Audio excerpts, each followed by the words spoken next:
Welcome back to my YouTube channel. Kembali lagi bersama saya Chris Tepu. Apa kabarnya teman-teman? Mudah-mudahan semua dalam keadaan yang baik dan yang sehat ya teman-teman ya. Di dalam video kali ini mungkin sedikit aja saya cerita kenapa saya memilih untuk membeli MacBook Pro M1 Pro dengan ukuran 14 inci ini ya teman-teman. Yang kemarin sudah saya unboxing. Belum saya review karena mungkin masih butuh waktu sedikit untuk melihat detail-detail di dalam MacBook ini. Mengingat saya sebelumnya pengguna Windows ya untuk laptop ya. Sebelumnya mungkin teman-teman tahu saya pakai ROG Zephyrus M15. Ini saya beli tahun 2020 kemarin. Ya, dan sudah pernah saya review. Mungkin teman-teman bisa mampir ke channel saya ya. Kalian bisa lihat review unboxing ROG Zephyrus M15 ini.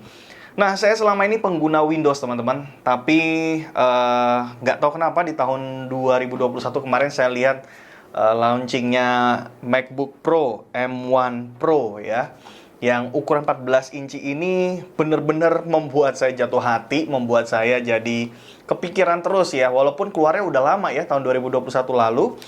Dan di tahun 2020 akhirnya, di tahun 2022 ini akhirnya saya memutuskan untuk membeli MacBook Pro M1 Pro ukuran 14 inci. Walaupun masih base model, tapi menurut saya meskipun kapasitasnya base model, tapi ini menurut saya tetap keren ya teman-teman ya.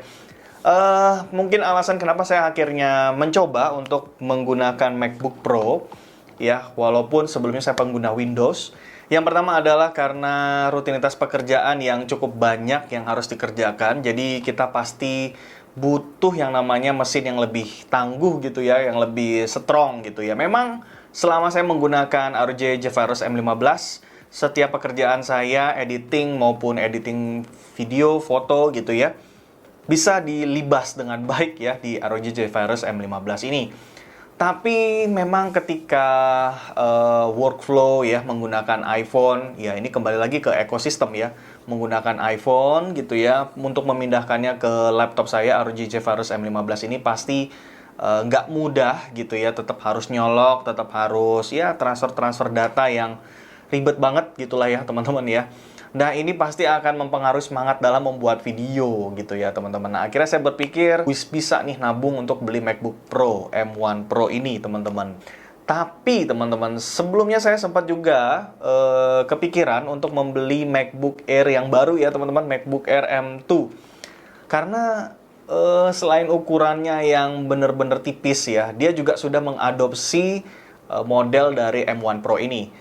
Dan warnanya itu ya, terutama yang midnight itu bener-bener bikin kepikiran ya, bikin kita jadi pengen beli gitu. Tapi untuk menunjang pekerjaan sepertinya menggunakan MacBook Air M2 dengan SSD yang memang harusnya kita ambil yang 512 ya, karena yang 256 banyak banget isunya ya, bahwa ya kecepatannya kurang dan segala macam gitu ya.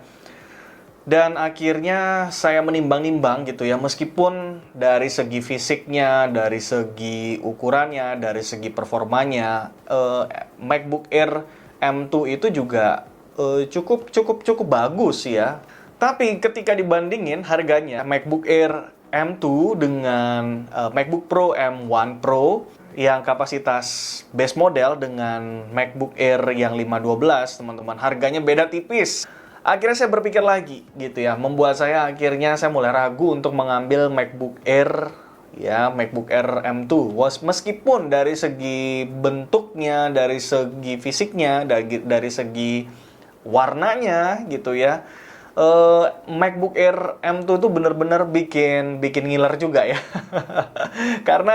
karena bener-bener warna midnight-nya ini menurut saya ini satu terobosan baru ya dari Apple yang bisa menarik mata kita untuk beli ya. Tapi kembali lagi, akhirnya saya berpikir tentang pekerjaan ya. Pastinya MacBook Air ini kan digunakan bukan untuk pekerjaan berat ya, seperti editing video, editing foto, sebenarnya bukan untuk itu pekerjaannya. Kalau untuk pekerjaan-pekerjaan berat pasti kita harusnya manfaatkan MacBook Pro gitu ya. Ya, dengan berdasarkan beberapa pertimbangan-pertimbangan itu, akhirnya saya tetap memutuskan untuk membeli MacBook Pro M1 Pro kapasitas 512, 16 GB memori RAM-nya, teman-teman. Jadi, alasan-alasan itulah yang akhirnya membuat saya akhirnya tetap memilih MacBook Pro M1 Pro ini. Meskipun dari segi warna, saya lebih suka MacBook Air yang Midnight ya teman-teman. Kemudian, alasan yang selanjutnya juga dari segi portnya yang sangat lengkap ya. Dan ini sangat mempermudah kita dalam pekerjaan tentunya karena sudah ada HDMI, kemudian juga sudah ada SD card slot gitu ya. Jadi ketika kalian nge-shoot nih, misalnya saya saat ini sedang nge-shoot bikin video gitu ya, saya mudah banget untuk transfer dokumen videonya ke MacBook Pro saya. Dan kalau saya pun shoot dengan handphone, ya saya nggak repot juga karena sudah dalam satu ekosistem yang sama.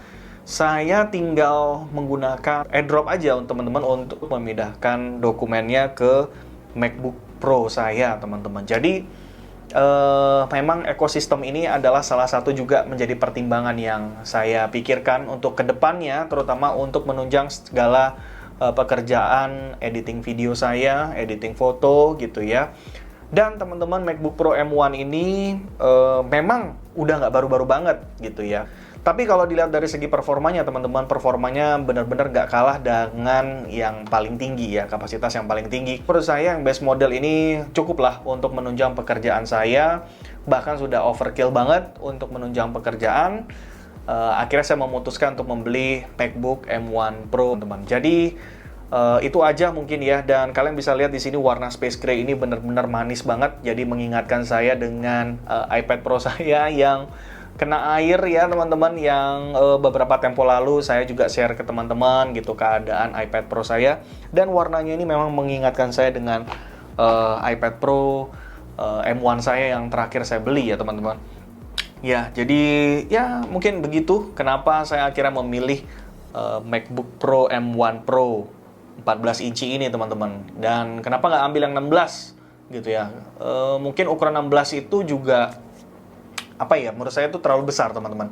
Saya ingat dengan Zephyrus M15 saya ini yang ukurannya 15,6 inci, itu udah berasa kegedean ya teman-teman.